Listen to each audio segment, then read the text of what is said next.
见对方似乎误会了自己的意思，他立刻追了出来，也顾不得什么礼仪家教，扯着嗓子冲那人背影喊道：“等一下，江小姐，不是的，不是那样。”听到这叫喊，三人都停住了脚步，纷纷回头，双方父母也闻声赶来，大家都盯着脸色颇红的金子轩，一脸的茫然。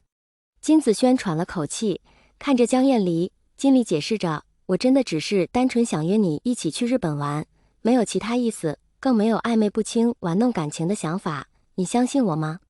江燕离愣了愣，而后点点头，道：“我信。”见气氛不对，金夫人走了过来，摸了摸江燕离的头，问：“这是怎么了？阿离，这小子又欺负你了？”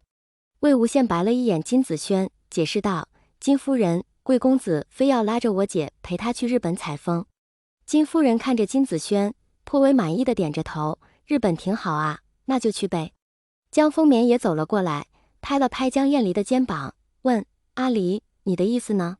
金夫人唯恐再出幺蛾子，立刻接话道：“不用考虑了，我这就订机票，你们多玩几天。”江澄凑近魏无羡，在他耳边说：“咱俩也得跟着去，我不放心阿姐和这小子单独相处。”魏无羡伸出大拇指，挑了挑眉，小声说：“我第一次觉得你的决定如此明智。”四个人当天下午的飞机走得有些匆忙，到了大阪，正是樱花盛开的季节。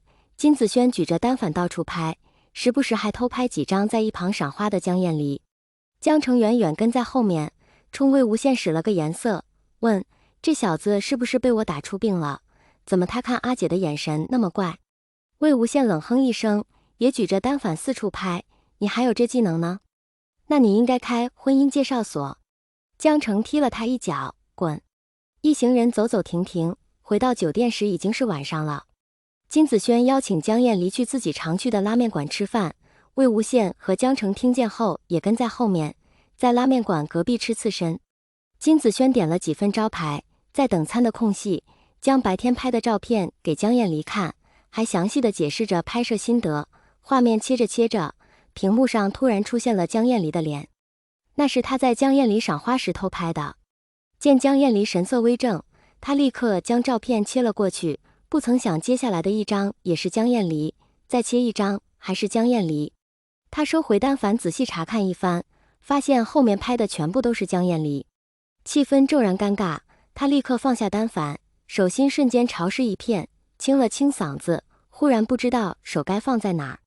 这时服务生将面端了上来，他像看到了救星一样埋头吃面，不敢再看身边的人，也不好意思再说什么，在心里想着该怎么解释，一不下心呛到了。江燕离靠过来轻拍着他的背，似是怕他尴尬，什么也没说。想到那双纤纤玉手此刻正一下一下轻抚着自己的背，金子轩脸颊一热，呛得更加厉害，眼泪都流了出来。他抬手擦了擦他的眼角，金子轩的脸立刻红成了熟透的番茄，放下筷子，拿起单反，挠了挠头，视线左躲右闪，支支吾吾地说：“那个，我吃好了。”“我送你回去吧。”“好。”江燕离跟在他后面，两人一前一后回了酒店，气氛一直有点微妙。回房前，他冲金子轩笑着说：“谢谢你，拍得很漂亮。”金子轩的脸更红了，站在原地支支吾吾半天才说出一句：“不客气。”说完又像是想起了什么，猛地转身跑回了自己的房间。魏无羡早早就起了床，随意整理了一番出去，准备继续盯着金子轩，却在大堂下手扶电梯时，看到搭乘上滑电梯的人里，赫然有一个十分熟悉的身影。他怀疑自己是不是出现了幻觉，心想：蓝湛怎么会出现在日本？蓝忘机显然也一眼就看到了他，四目相对间，他感觉对方的眼神很复杂，两个人都深深地看着对方，嘴唇动了动，千言万语如鲠在喉。魏无羡想开口打个招呼，却又不知道该说什么才好，犹犹豫豫间，两个人已经擦肩而过。蓝忘机回眸看着他的背影，眸色沉了几分，感觉到手机微微震动，收回目光，掏出了手机。屏幕上备注为聂怀桑的人发来一条消息：“忘机哥，地址对吗？”蓝忘机：“对。”以往每一次分开后，魏无羡都会回头目送蓝忘机的背影渐行渐远。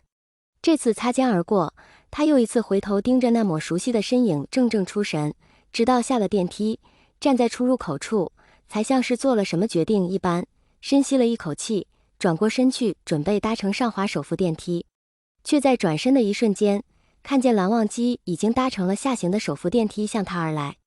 来来往往的人那么多，两个人却好似只能看得到对方，一个站在电梯上向下看，一个站在电梯下向上看，眸光相对，电流微闪，距离不断缩减，就像两颗悬了7年的心，在不断向彼此靠近一般。不知道为什么，看着那个人一步步朝自己款款走来，眼底还隐隐透着点点星辰，魏无羡的脑海里突然响起一首歌：我从远方赶来，赴你一面之约。莫非蓝湛是来见我的？这个荒唐的念头一冒出来，反倒给自己吓了一跳。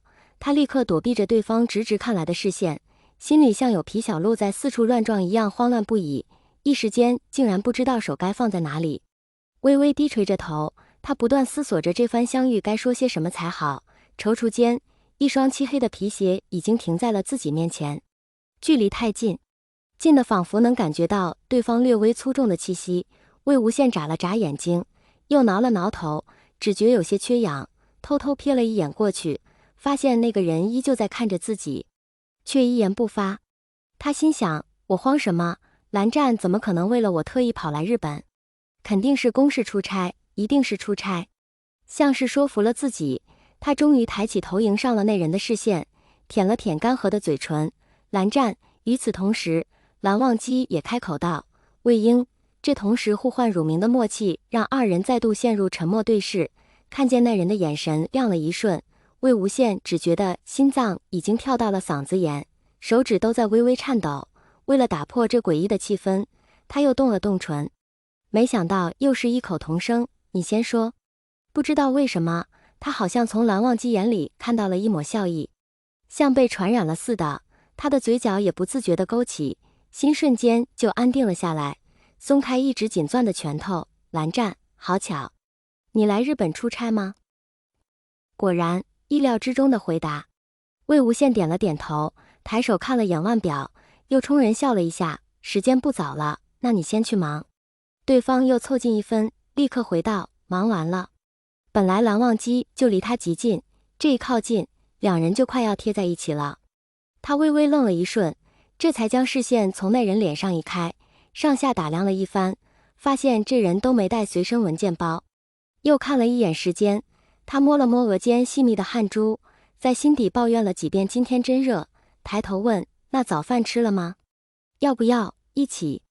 问完他就后悔了，心想都快9点了，蓝湛怎么可能没吃早饭？魏无羡，你是猪吗？